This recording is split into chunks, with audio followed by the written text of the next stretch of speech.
3.5 হাত মাটির বিছানা হইবে রে আপন। যতই সাজাও গাড়ি বাড়ে এয়ার কন্ডিশন, 3.5 হাত মাটির বিছানা হইবে রে আপন। মুসলিম হইলে কাফনে, খ্রিস্টান হইলে কফিনে, হিন্দু হইলে চিতাই পুড়ে ছাই। ও মানব, 2 দিনের দুনিয়াতে গৌরব করার নাই রে কিছু নাই। যেথাই আপন দেশ, মুসলিম হইলে কাফনে, খ্রিস্টান হইলে কফিনে, হিন্দু হইলে চিতাই পুড়ে ছাই।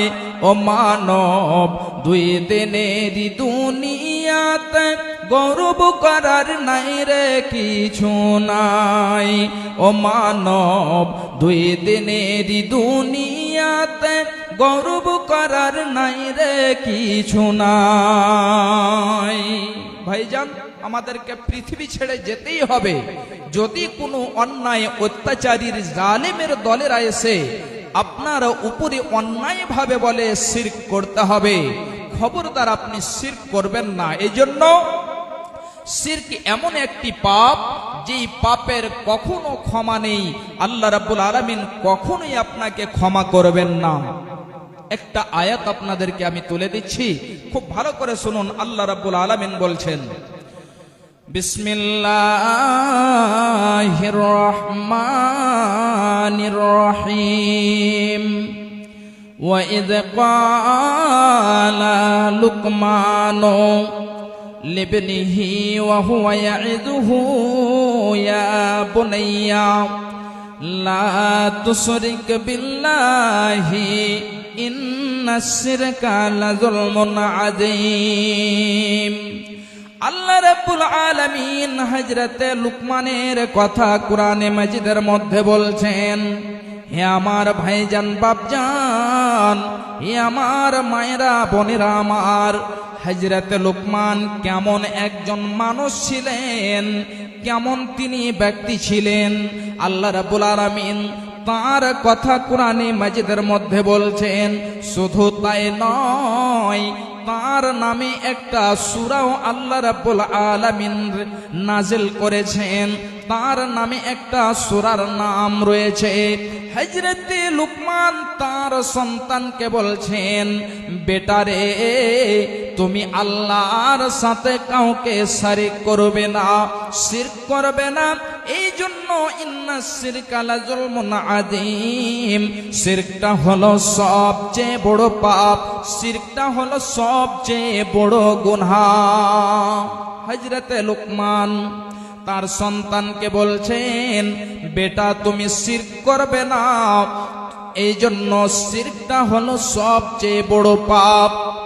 হে আমার ভাইয়েরা, আমার বাপজানেরা, আমার মায়েরা বোনেরা, তাহলে এখানে অনেকজনই এমন রয়েছে যিনারা বাবা হয়েছেন, যিনারা মা হয়েছেন। তাহলে আমার ভাই, আমার মা, আমার বোনেরা, আপনি বলুন তো, আপনার ছেলে রয়েছে, আপনার মেয়ে রয়েছে, আপনি আপনার সে ছেলেকে কয়বার শিক্ষা দিয়েছেন, বেটা শিরক করতে হবে না, যদি তুমি এই কাজগুলো করতে যাও তাহলে শিরক হয়ে যাবে, আর শিরক আল্লাহ রাব্বুল আলামিন কখনোই ক্ষমা করবেন না। এখানে অনেকজন বাবা হয়েছেন, অনেকজন মা বোনেরা মা হয়েছেন, সন্তান সন্ততি রয়েছে। আপনি একটিবার বলুন যে আপনার ছেলে মেয়েকে আপনি শিক্ষা দিয়েছেন, বেটা যদি তুমি এই কাজটি করতে যাও তাহলে শিরক হয়ে যাবে। ভাই আমার, আজ পর্যন্ত যদি আমরা না শিক্ষা দিয়ে থাকি তাহলে অবশ্যই আমরা শিক্ষা দিব। এই জন্য শিরকটা হলো সবচেয়ে বড় পাপ। বলবেন মাওলানা, আমরা তো জানি না যে কোনটি আমল শিরক, কোন কাজটি করতে গেলে শিরক হয়ে যাবে। ভাই আমার, পারেননি, আপনার গ্রামে মাদ্রাসা রয়েছে, ওই মাদ্রাসাতে আপনাদের আলেম রাখা আছে, আপনি আপনার আলেমের কাছে, মাওলানার কাছে আপনি ছেলেগুলোকে পাঠাবেন। সেই আলেম আপনার ছেলেকে শিক্ষা দেবেন। এবারে যদি আপনি না জানেন, আপনার ছেলের কাছ থেকে আপনার গ্রামে যে মাওলানা আছে, আপনার এলাকাতে যে মাওলানা আছে, আপনি তিনাদের কাছ থেকে শিখতে পারেন। শিক্ষার কোনো বয়স নেই, আপনি বৃদ্ধ হয়ে যাবেন। তাহলে শিরকটা হলো সবচেয়ে বড় পাপ, শিরক করা যাবে না। এবারে দ্বিতীয় নম্বরে চলে আসি। আল্লাহ রাব্বুল আলামিন কি বলছেন, যে আমি সিরাতে মুস্তাকিমের কথা বলছিলাম, যে সিরাতে মুস্তাকিমে আমাদের জীবনকে কাটাতে হবে, তার মধ্যে এক নম্বরে স্টেপ হলো শিরক করা যাবে না। দ্বিতীয় নম্বরে কি আল্লাহ রাব্বুল আলামিন বলছেন, বিসমিল্লাহির রহমানির রহিম ওয়া বিল ওয়ালিদাইনি ইহসানা। আল্লাহ রাব্বুল আলামিন বলছেন, হে পৃথিবীর বান্দা বান্দিরা শুনে নাও, তোমরা তোমাদের মাতা পিতার সাথে ভালো ব্যবহার করবে, সৎ ব্যবহার করবে। তাদেরকে তুমি গালি দেবে না, কোনো সময়তে তাদেরকে অন্যায়ভাবে তাদেরকে কথা বলবে না, তাদেরকে তুমি ঝিড়কি দেবে না, ধমক দেবে না। তোমাদের মাতা পিতার সাথে ভালো ব্যবহার করবে। এ আমার ভাইজান, এ আমার মায়েরা, আমার বোনেরা, একজন সাহাবী বিশ্ব নবীর কাছে এসে বলছেন, হে আল্লাহ পাকের রাসূল, আপনি বলুন তো পৃথিবীতে যত মানুষ রয়েছে, এই সমস্ত মানুষদের মধ্যে আমার সেবা, আমার যত্ন, আমার আদর পাওয়ার কে বেশি হকদার? বিশ্বনবী বলছেন, উম্মুকা, তোমার মা। আবার বলছেন, ওগো নবী, আপনি বলুন তো তারপরে কে? আবার বিশ্বনবী বলছেন, উম্মুকা, তোমার মা। আবার যেন বলছেন, সুম্মা মান ইয়া রাসূলুল্লাহ, হে আল্লাহ পাকের নবী, আপনি বলুন তো তারপরে কে? বিশ্বনবী আমার একবার বললেন তোমার মা, দ্বিতীয়বার বললেন তোমার মা, তৃতীয়বার বললেন তোমার মা। চতুর্থবারের বেলায় বিশ্বনবীকে জিজ্ঞাসা করা হলো, বিশ্বনবী আমার বলছেন তোমার পিতা। তাহলে ভাইজান, বাপজান আমার, মা আমার, বোনেরা আমার, বাপ থেকে, পিতা থেকে মায়ের বেশি সম্মান, মায়ের বেশি মর্যাদা রয়েছে। এই জন্য রয়েছে নবীজি আমার, এই জন্য মাকে বেশি সম্মান দিয়েছেন, মাকে বেশি মর্যাদা দিয়েছেন। যখন মা বৃদ্ধা হয়ে যায়, বয়স হয়ে যায়, বুড়ি হয়ে যায়, এবং ছেলে মেয়েরা যখন যুবক যুবতী হয়, এমন সমাতে ওই যুবক যুবতীরা মায়ের কথাকে যেন তারা মানতে রাজি হয় না। মা যদি বলে বেটা তুমি এটা কাজ করো, বেটা সে কথাকে শুনে না। যদি মা বলে ডান দিকে যাও, তাহলে ওই ছেলেটি বাম দিকে যায়। এই জন্য বিশ্বনবী আমার মায়ের বেশি মর্যাদা দিয়েছেন। হে যুবকেরা, হে যুবতীরা, শুনে নাও, তোমার যে পিতার মর্যাদা রয়েছে, তার থেকে বেশি, তার থেকে 3 গুণ বেশি তোমার মায়ের মর্যাদা রয়েছে। এই জন্য বিশ্বনবী বলেছেন, যেন ছেলেরা মেয়েরা মায়ের অসম্মানী না করে। হে আমার ভাইয়েরা, মা আমার, বোনেরা আমার, শুধু তাই নয়, আল্লাহ রাব্বুল আলামিন বলছেন, ওয়া কাযা রাব্বুকা আল্লা তা'বুদু ইল্লা ইয়াহু ওয়া বিল ওয়ালিদাইনি ইহসানা। আল্লাহ রাব্বুল আলামিন বলছেন, হে পৃথিবীর বান্দা বান্দিরা, শুনে নাও, এটা তোমার রবের পক্ষ থেকে ফয়সালা করে দেওয়া হয়েছে যে তোমরা পৃথিবীতে কাউরের ইবাদত করবে না, শুধু আল্লাহ রাব্বুল আলামিনের ইবাদত করবে। পৃথিবীতে যত রয়েছে আমাদের মধ্যে অনেক ফিরকা, অনেক কম রয়েছে যারা কি করে, এক আল্লাহর সাথে অন্য মাবুদেরও ইবাদত করে, কিংবা কিছু লোক এমন রয়েছে যারা আল্লাহকে অস্বীকার করে। ভাইজান বাপজান আমার, আল্লাহ রাব্বুল আলামিন বলছেন, হে পৃথিবীর বান্দা বান্দিরা শুনে নাও, তোমরা আল্লাহর ইবাদত করবে। আল্লাহর ইবাদত ছাড়া অন্য কাউরির ইবাদত করা যাবে না। আল্লাহ রাব্বুল আলামিন আরো বলছেন, ওয়া বিল ওয়ালিদাইনি ইহসানা, এবং তোমার মাতা পিতার সাথে ভালো ব্যবহার করবে। মাতা পিতার সাথে সৎ ব্যবহার করবে। যদি মা বাবা দুইজনই থাকে তাহলে দুইজনের সাথে, যদি একজন থাকে তাহলে একজনের সাথে। বৃদ্ধা হয়ে যাবে, বয়স্ক হয়ে যাবে, তারপরেও তোমরা তার সাথে ভালো ব্যবহার করবে।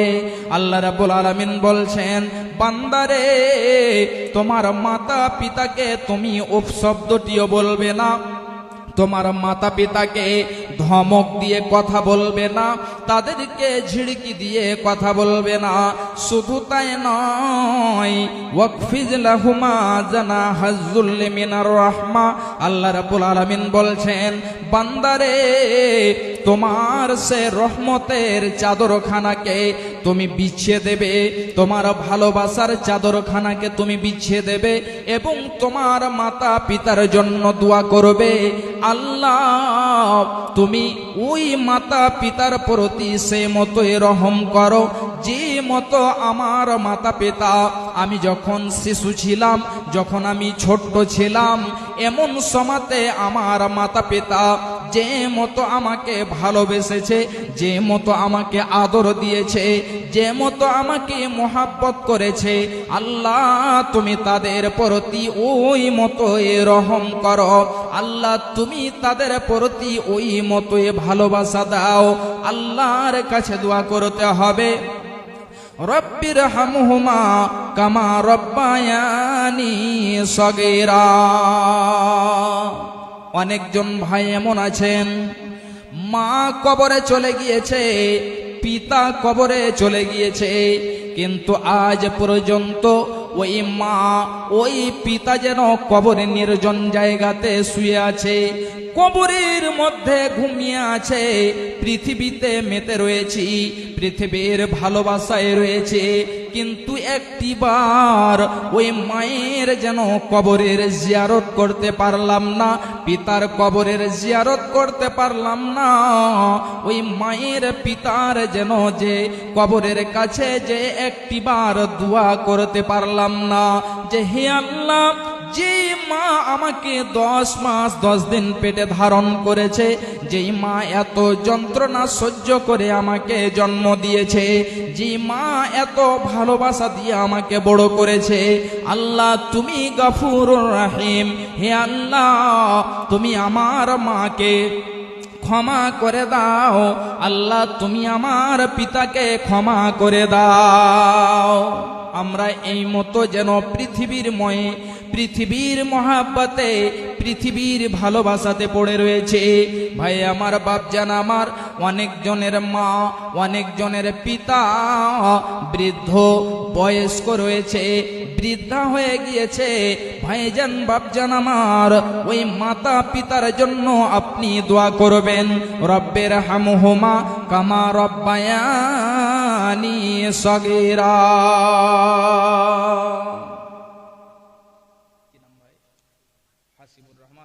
যখন প্রথম দান এলো, একটু আসেন ভাই, একটু এদিকে আসেন। হ্যাঁ, পালিয়েছেন। মুসাফা করেছেন এটা কবরস্থানের। তো যাই হোক, আমি অবশ্যই আসবো দানের দিকে, কালেকশনের দিকে। তাহলে যখন প্রথম দান একটু ভালো হতে হবে নাকি? জি ইনশাআল্লাহ হবে। তো কতটা করবো তাহলে? আরেকবার হবে? ওই মেন বক্তা যিনি আছেন ওনার হাতে দিবেন নাকি? খুঁজে পাওয়া যাবে না, তখন হয়তো আরাম করবেন। একটু লিখে দেন। হ্যাঁ, একইবারই হয়ে যায়। হাতে কয়টা আঙ্গুল আছে? 5টা আঙ্গুল আছে নাকি? তো কমপক্ষে 5 ঘন্টা হতে হবে। আচ্ছা, জি আলহামদুলিল্লাহ। আর যদি খুঁজে না পাওয়া যায় তাহলে হাসিবুর ভাইয়ের নাম লিখে রাখবো আর বলে দেবো যে হাসিবুর রহমান ভাইকে ডাকবেন। যাক, আলহামদুলিল্লাহ, আমার হাসিবুর রহমান ভাই কবরিস্তানের জন্য, এই কবরিস্তান যেটা শেষ ঠিকানা, তিনি 1500 টাকা দিয়েছেন। আলহামদুলিল্লাহ, জাযাকাল্লাহ, আল্লাহুম্মা সাল্লি আলাইহি, আল্লাহুম্মা বারিক আলাইহি, আল্লাহুম্মা আমিন। অবশ্যই আমি চলে আসছি কালেকশনের দিকে। তাহলে একটা হাদিস আর আপনাদেরকে আমি শোনাচ্ছি ভাই, খুব গুরুত্বপূর্ণ বিষয়, ভালো করে শুনুন। মা আমার, বোন আমার, বিশ্ব নবী বলছেন, যদি তোমার মাতা পিতা নারাজ থাকে, একটি হাদিস আপনাদেরকে আমি তুলে দিচ্ছি। হে আমার মা, আমার বোনেরা, বিশ্ব নবী বলছেন, যদি তোমার মাতা পিতা নারাজ থাকে তাহলে আল্লাহ রাব্বুল আলামিন নারাজ হয়ে যায়। আর যদি তোমার মাতা পিতাকে তুমি রাজি রাখতে পারো তাহলে এতে আল্লাহ রাব্বুল আলামিন রাজি হয়ে যায়। ভাইজান, বাপজান আমার, খুব ভালো করে শুনে রাখুন, এই মাতা পিতাকে আপনাকে রাজি রাখতে হবে, খুশি রাখতে হবে, যেন সেই মা, সেই পিতা, সেই বাবা যেন কষ্ট আপনার দাঁড়াতে না পায়। মায়ের চোখে ঝরলে পানি আল্লাহর আরশ কাঁপা যায়। কান্দে না যেন মায়, কান্দে না, কান্দে না যেন মায়। মায়ের চোখে ঝরলে পানি আল্লাহর আরশ কাঁপা যায়। কান্দে না, কান্দে না যেন মায়। অতি দুঃখ কষ্ট সয়ে আদর সোহাগ দিয়ে শিশুকাল যত্ন করে লালন করে মায়। সে মায়ের কষ্ট কেহ দিও না এই দুনিয়ায়। কান্দে না, কান্দে না যেন মায়। কান্দে না, কান্দে না যেন মায়। মায়ের চোখে ঝরলে পানি আল্লাহর আরশ কাঁপা যায়। কান্দে না, কান্দে না যেন মায়। কান্দে না, কান্দে না যেন মায়। বিদেশে বিপাকে যদি সন্তান মারা যায়, সবার আগে জানে তাহার জনম দুঃখী মা। সবার আগে জানে তাহার জনম দুঃখী মা। নীরবে মা অশ্রু ফেলে সন্তানেরই পেতে চায়। কান্দে না, কান্দে না যেন মায়। কান্দে না, কান্দে না যেন মায়। সন্তানেরই জন্য মায়ে করলে মুনাজাত, ফেরাতে পারেন না প্রভু মায়ের দুটি হাত। সন্তানেরই জন্য মায়ে করলে মুনাজাত, ফেরাতে পারেন না প্রভু মায়ের দুটি হাত। সে মায়ের পায়ের নিচে জান্নাত, এই কথা কি ভ্রম হয়। কান্দে না, কান্দে না যেন মায়। কান্দে না, কান্দে না যেন মায়। মায়ের চোখে ঝরলে পানি আল্লাহর আরশ কাঁপা যায়। কান্দে না, কান্দে না যেন মায়। কান্দে না, কান্দে না যেন মায়। মাকে যদি কষ্ট দেন তাহলে কি হবে? একটা হাদিস আপনাদেরকে, একটা ছোট্ট করে ঘটনা আপনাদেরকে শোনাচ্ছি, খুব ভালো করে শুনুন। রাবি হচ্ছেন হযরতে আওয়াম বিন হাওসাব তিনি বলছেন, আমি একদা আসরের সালাত আদায় করলাম। এই সালাত আদায় করে আমি একটা সওয়ারিতে সওয়ার হয়ে আমি বের হয়ে গেলাম। সন্ধ্যার সময় আমি কোনো কাজে কোনো প্রয়োজনে যাচ্ছি। যেতে যেতে যেতে যেতে আমি হঠাৎ করে দেখতে পেলাম একটা কবরস্থান। যখন আমি কবরস্থান দেখতে পেলাম, ওই কবরস্থানের পাশে আমি যেন দাঁড় হয়ে গেলাম। যতজন কবরস্থানে শুয়ে আছেন তাদেরকে আমি সালাম করলাম, তাদের জন্য ইস্তেগফার করলাম, তাদের জন্য আমি ক্ষমা চাইলাম। এবারে আমি হঠাৎ করে এর মধ্যে দেখতে পেলাম যে একটা কবর ফেটে যেন একটা মানুষ বের হলো, যার উপর দিকটা হলো গাধার মতো এবং নিচন দিকটা হলো মানুষের মতো। এমন একটি আকৃতির লোক বের হলো এবং বের হয়ে 3 বার গাধার মতো চিৎকার করলো। 3 বার গাধার মতো চিৎকার করে আবার যেন সে কবরের মধ্যে চলে গেল। কবরখানা বন্ধ হয়ে গেল। যখন আমি দেখতে পেলাম, আমি সঙ্গে সঙ্গে যেন অবাক হয়ে গেলাম, হতভম্ব হয়ে গেলাম যে এটা কেমন যেন দৃশ্য। এই যে ঘটনাটি আমি দেখলাম, এটা আমি সত্য দেখলাম না আমার চোখে মিথ্যা দেখেছে, এমন করে আমি চিন্তা ভাবনায় রয়েছি। হঠাৎ করে একজন মহিলাকে দেখতে পেলাম।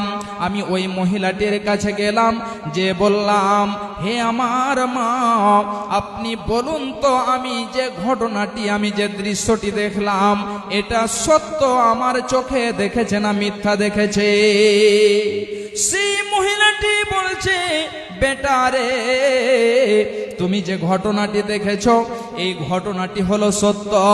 ওই যে দেখো, ওই কবরস্থানের পাশে একটি ভাঙা ঘর রয়েছে, যে ঘরটি খড় দিয়ে তৈরি করা রয়েছে।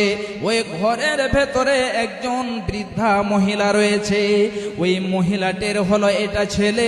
তাদের সাথে কি হয়েছিল, তার মা ছেলেটিকে বলেছিল, বেটা তুমি যে মদ পান করেছো, তুমি মদ পান করা ছেড়ে দাও। বেটারে, তুমি মদ পান করবে না, আর তুমি নামাজ আদায় করো। যখন সে ছেলেটিকে বলেছে, বৃদ্ধা মা, সেই মায়ের যেন বয়স হয়ে গিয়েছে, যুবক ছেলে মাকে বলছে, মা তুমি শুধু আমার সাথে গাধার মতো চিৎকার করে বলছ। এবারে মা যেন অনেক কষ্ট পেয়েছে, দুঃখ পেয়েছে। কিছুদিন কেটে গেল। ওই কিছুদিন কেটে যাওয়ার পরে সে যুবক ছেলেটির হঠাৎ করে মৃত্যু হয়ে গেল, মরণ হয়ে গেল। তার কাফন দাফন হলো। আসরের নামাজের পরে তাকে কাফন পরানো হলো, দাফন করে দেওয়া হলো। এবারে যখন তাকে দাফন করে এসেছে, সেই দিন থেকে নিয়ে প্রত্যেক দিন আসরের পরে কবর ফেটে বের হয়। উপর দিক হলো গাধার মতো এবং নিচন দিকটা হলো মানুষের মতো। 3 বার চিৎকার করে গাধার মতো আবার যেন সে কবরে চলে যায়। ভাইজান, তার সাথে কেন এটা হয়েছে? এই জন্য যে তার মাকে সে দুঃখ দিয়েছে, কষ্ট দিয়েছে।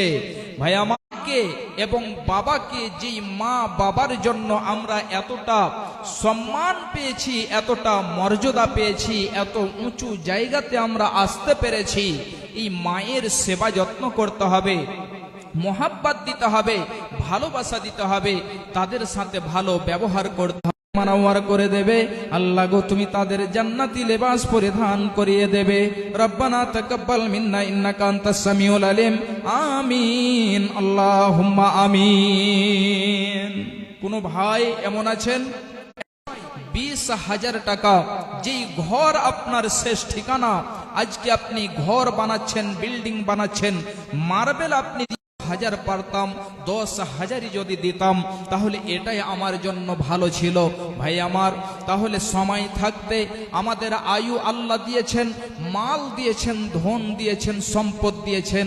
হে ভাই বাপজান আমার, মায়েরা আমার, মা বোনদের এই মাল ধন সম্পদ আল্লাহর পথে ব্যয় করতে হবে, খরচ করতে হবে। আল্লাহ রাব্বুল আলামিন বলছেন, লান তানালুল বিররা হাত্তা তুনফিকু মিম্মা তুহিব্বুন। তোমরা অত সাপ আপনার যেন গলে লটকে দেওয়া হবে, আপনাকে ওই সাপ দংশন করবে, ছাবল মারবে।